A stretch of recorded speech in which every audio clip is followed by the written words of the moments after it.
Assalamu alaikum. Welcome to Muslims for Progressive Values. As usual, I'm your host, Kendra Cordova, and today we have a really exciting interview. I'm here with Aamir Hussain. He is the author of Under the Full and Crescent Moon. This is his debut novel. It is a coming-of-age novel, and it has strong female leads. It's actually set in the Islamic Golden Age, and these women, from what I understand, they're helping fight against this religious extremism and really asking the question, what if there was a Muslim matriarchy? So, welcome to the show. Thank you, Asanakom. Thank you so much for having me. Awesome. So, I guess the first question here is this is still on my to be read list. So, it's in like the next few books I'm going to be reading. But Ani, our own matriarch, read your book and she was so excited. So, she was like, "You got to get this guy on. I'm so excited to read your book." So, the first question I have for the readers and myself here is tell us about your main character and kind of the world that she's living in. Yeah, so the main character is Khatija. She Mhm. is starts out the novel as a very sheltered introvert kind of a character. And as events progress, she is actually introduced into her own society because she's been kept away from it for understandable reasons. Her father is overprotective, basically. So as she comes into the society, that's how the readers are introduced to the world as well. And the world is actually set 8th, 9th century CE around that time. And essentially, that is a time where Islamic law as we know it today hasn't been fully established. The rules of it haven't been crystallized. So that's why that particular time is what I picked to set the story in to allow me to talk about like how Islamic law has changed, what it can mean, what it has meant in the past. Oh, that's awesome. I love that. So this is a historical fiction.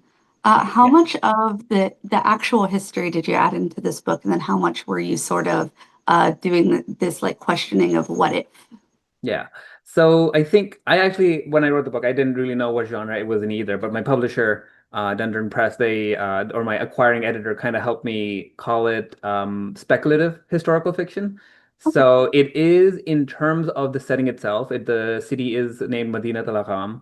It's set somewhere in the Mediterranean. It's kept vague where exactly it is because that part is completely invented. It's not a society that's ever existed. It's completely made up. It's completely not historical. But the Mhm. time period is very historical because, like I said, that's a time when Islamic law, and that's where the historical part of the novel comes in. This is a time when the Islamic world is growing. Muslims are all over the world. And at that time, because it's way pre-internet, pre-telephone, pre-anything like that, ideas spread much slower. And so the Islamic law as we know it today, the different Islamic practices as we know them today, they spread slowly throughout the various different communities that had adopted Islam. And so that part about how Islamic law changed and what exactly different kinds of opinions there were at that time, that part is based off of a lot of research. Okay, Yeah. that's awesome. Are any of these themes something that you could see reflected in modern times, even though it's based in the past? It actually is. I mean, like it's really modern times that the inspiration for all of this. Growing up, I grew up in Saudi Arabia. So I am from Pakistan, and so I split my time growing up in Pakistan and in Saudi Arabia. So in terms of my Pakistani family, I grew up with my mother was a principal and school teacher. My aunts and my cousins are just as the expectations of my family is that they're the women in my family are expected to do everything that the men in my family were expected to do. So that's my family. That's my family history growing up. But in terms of what I saw in Saudi Arabia in the early 80s and 90s, because I'm getting up there in age. So that's when I grew up in Saudi Arabia. It that society at that time kind of fit all the stereotypes about what you think about Islam. Women aren't allowed to drive, women aren't allowed to go outside without a male relative, and all of those sorts of things.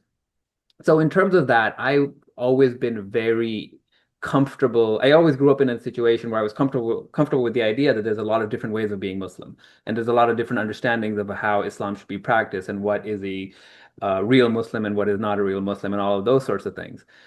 But here, when I came to Canada, that all gets flattened, right? It's like everything seems to be like, oh, it's just a stereotype. So this really is kind of an examination of very different ideas about how Islam can be practiced and what it means to be Muslim. And what does Islamic law mean at the base of it anyway, when there's so many different ideas about like, and Muslims act in so many different ways. Anyway, the core ideas are the same, but all of the details feel completely different. So that I think very much has contemporary relevance. And the other thing as well is that a lot of the kind of theological debates that are happening in this book are very modern, right? So in terms of that, it's not very historical in that sense, like, talking about interfaith marriage, talking about hijab, all of these sorts of things that are tackled in the book, they're not necessarily things that people thought about much historically speaking, but the history of this imagined society makes it so all of those things are important to that society in a similar way that they're important to ours. I love that. I love the blending and fiction, even when it is historical fiction, really does give you the freedom and the chance to explore ideas that you might not run into in that time or place, or vice versa. Yeah, So, yeah. quick shameless plug to our viewers. If you're watching this video, you're interested in these sorts of topics, we already have a bunch of MPV videos up right now from our Progressive Islam curriculum. And sections that we've been working on most recently are actually on gender in Islam. We go through things like marriage and work and even bodily autonomy and abortion rights. So if you guys are interested in those types of videos, make sure after this video you go check those out as well.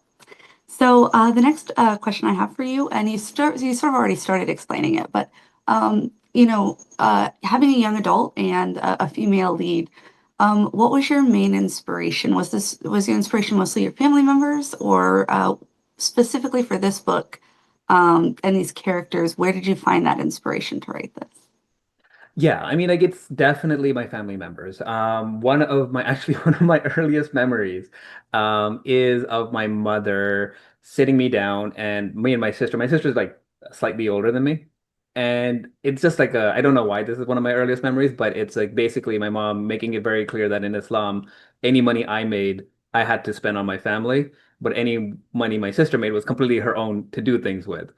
Right. So that is something that's always stuck with me because, obviously I was not very happy about it at the time because, I don't even know how old I was when that memory is from. But that kind of understanding of Islam, and it comes from the women in my family. It's something that my inspiration for the book really is the fact that and they're like obviously my cousins and my aunts and everybody like that, and my wife and my wife's family as well, they're all individuals and they all have different levels of piety and all of that sort of stuff.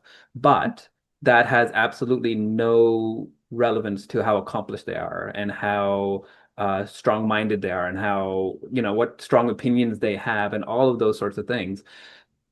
And I don't see that reflected in contemporary discourse about Islam. Like the stereotype again tends to be like, oh, either they're brainwashed or they have no agency or they are in need of saving in some way. And Mhm. I don't see the women in my family at all. So really, a fair bit of that is to show the women in my family and the women in Islam that as I know them. And it's not just my wife's family, it's not just the women that I grew up with, but it's also my neighbors, it's also the people I went to high school with. Like there's such a huge diversity of individuals out there, Muslims and especially Muslim women, and I just don't see that in contemporary news media at all, for example. And yeah, so I think my grandmother is one person who I have very vague memories of again because she passed when I was young. She is a part of the character of Fatima, who is a mentor figure to Khadija in the novel. So that is the closest analog that I would say. But other than that, it's been an amalgamation of all the women that I've known growing up and know now. That's awesome. No, thanks for sharing that with us. Not only that it's very personal for you, but I think a lot of Muslims, both born Muslims that I know and reverts, where we all have such unique experiences. We all come from all these different places in the world.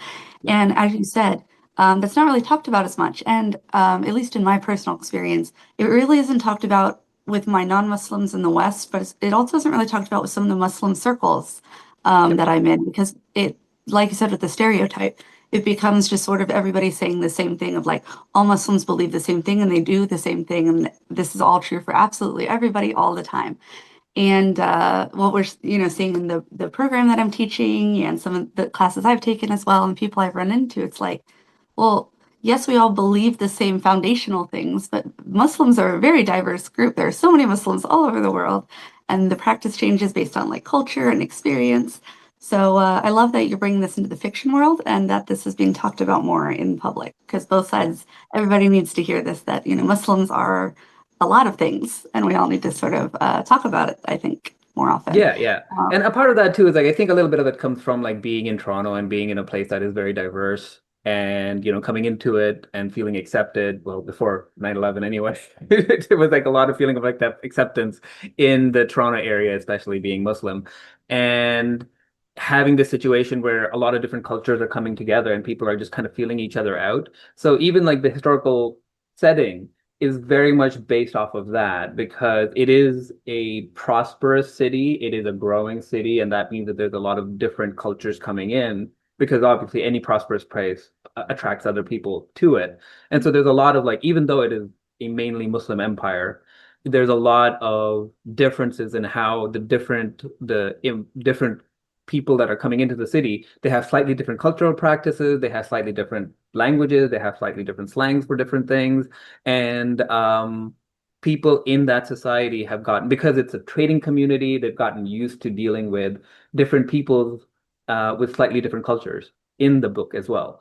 And I think that's important to show because, and I think that's just another reflection of like a modern kind of a thing, which I think was probably true historically as well, where some places where there are a lot of different people coming in, you just have to get used to like navigating like slightly different cultural practices, slightly different ways of thinking and ways of doing things, and just figuring it out as you go. Yeah, absolutely. Yeah, throughout history, when everybody's coming together, you actually notice that a lot of the arts and the sciences and everything actually starts to flourish and to grow because it creates this constant reflection of like, okay, but what do I believe and why do I believe that, right?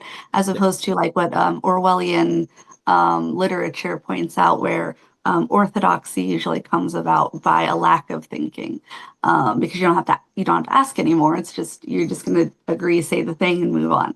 And so, speaking of orthodoxy, tell us a little bit about the sort of like antagonists that are in this book. Yeah, so I mean, like, actually, that's a good segue into it too. Like, while there's a lot of regular people coming in and like having slightly different ideas about things, the main antagonist, and the main faction of antagonists is basically a different interpretation of Islam that is much more, I would say, like the stereotype, like the modern contemporary stereotype of like patriarchal, misogynistic Muslims, essentially. And they come in, and this is like the book is very much based off of Islamic law as well, and based off of Sharia as also. And so basically, what ends up happening is the main character, she is the daughter of a mufti, and a mufti is somebody who writes fatwas. So Mhm. a lot of the book also came about because like all of these scary Arabic words, when you look into them, they're just very kind of like legalistic and dry and boring. Like, a fatwa Yeah. is just a legal opinion. There's nothing more to it, and muftis are not something that is dramatic and spooky that how you would think about it. But essentially, Khadija is the daughter of a mufti, and the main antagonist faction is a mufti with different interpretations who uses different sources to derive Islamic law. And essentially it comes down to a battle of words between Khadija and the antagonists. And they basically there's some I managed to put a few different dramatic courtroom scenes in there as well. And it's basically all based around dueling fatwas, where Khadija has written fatwas that are very different from the fatwas that Wasaf, the main antagonist, is writing. And basically, there's a struggle over which one of those are going to be defining the society. And yeah, so that's um, I've gotten some really good reviews, which is like, and and especially like not only was I worried about like how I did like writing a young woman because I'm obviously not a young woman, but also the other thing that I was like incredibly stressed about was like writing fatwas because I am absolutely not in any way qualified to write fatwas, but the characters in the book are, right? So I had to like write these different kinds of fatwas that were saying completely different things about like the exact same topic. And I think that that kind of like shows again like the diversity of Islam, and then also shows the struggle that's also a reflection of contemporary reality, where there's a lot of struggle over like what does it mean to be really Muslim, and what what sources of law are right, what sources of law are not, and how that can dramatically change what you think about the faith. Absolutely. Yeah, all of those things. Um, and I think that's really interesting too that you're pointing out, that the antagonists here are really just people that have a difference in opinion. Of course, there are people who are legitimately terrible people. Just because I'm progressive doesn't mean I'm going to come out here and say everybody's a good person, because that is absolutely not true. And Mhm. even, Allah points that out. Like, obviously, if you're doing terrible things to people, that's not good. But that most of the disagreements that we come into with other Muslims or with whoever is often just a difference of opinion, or we're looking at something from a different point of view. I love using that story of like the men and the elephant, right? The blind men and the elephant, where they're all like trying to explain it, and they're all explaining the same object, but it's completely different for all of them. Yep. And so I absolutely love that example as well. Also, that you're putting in sort of like you said with the vocabulary and trying to show how normal it is, while also showing this like battle of ideas. Um, yeah, it all sounds wonderful. I'm so excited about it. Yeah, I Let's have it see. covered here. Yeah, please So show us your book. Look at this beautiful book, everybody. Yay. I hope it's I'm not going to be blurred putting the out. links, everybody, if you're watching this video, links to his website, where to order his book, social media is all going to be here in the description. Yeah, we've got like two more questions here I want to get to really quick. The first one is, we've touched on it a little bit, but what do you hope that your readers get out of the book? I think really, I hope part of it is that there's a lot of big ideas in the book, obviously, right? And there's like a lot of research and stuff that went into it. But I really hope that they enjoy the story first and foremost, because in the end, this ended up becoming was the story of Khadija growing up, right? So this is very much more than anything else a growing up story. And there's like, there's a lot of slice of life stuff about her making friends and her growing circle of society that, becomes a part of her community because she, like I said, she's very isolated in her childhood. So I really hope that people enjoy just that part of Khadija's growing up story, because that ended up being like something that became like it's kind of like the most important part of the story in many ways. So I really hope, other than all of the big ideas and all of that sort of stuff, people enjoy the story of Khadija. Um, and the other thing I hope people, even if they disagree with the version of Islam that is kind of like the protagonist's version of Islam, because that's obviously the one that's given the most sympathy, as opposed to the antagonist for sure. But even like every individual in the book has their own slightly different opinion, just like in real life, right? But the protagonist obviously has the most sympathetic version of it. So I'm really hoping that people, even if people disagree with her thoughts about Islam and how to be a good Muslim, that they still enjoy um, having a story that is in an unfamiliar place that you don't see very often, in a time period that's not set very often, and with subject matter that's not dealt with much in books, and just come away with an appreciation for the diversity of Islam, right? Because the biggest problem in the book between the antagonist and the protagonist, other than the fact that they have completely different views of Islam, is that the antagonist is very insistent that there's only one appropriate way of being Muslim, while Khadija kind of tries to say, like, you have your way of doing things and I have my way of doing things. Maybe they're both okay. Who knows, right? So maybe just the idea that there is a lot of diversity in Islam, and that's more for non-Muslim readers. But for Muslim readers, it's like there's a lot of diversity in Islam, and that's okay. Right? Absolutely. I love pointing out all the places in the Quran and Hadith and everything where you can see that diversity coming through. That there really isn't just one right answer. And I think too many times Muslims and anybody in general, really, but we'll try to play God and try to think what God thinks and come up with what He would say in this situation as to how He's going to judge. And at the end of the day, like none of us know that, so it's kind of a weird thing to try to point out instead of just trying to figure out how can I Yeah. just be the best person I can be because Yeah. And I you know, think I I mean, enjoy like all of these topics that are very tedious and boring to a lot of people, like religion and politics and all of those sorts of things. But I do get nervous when people get so adamant and so sure that they're right. Because I think that's where once you start doing that, then like if you're absolutely convinced you're right, then you're absolutely convinced that the other person is wrong. And that's where I think a lot of the arrogance comes in. And I think that's a lot of the divisiveness comes in.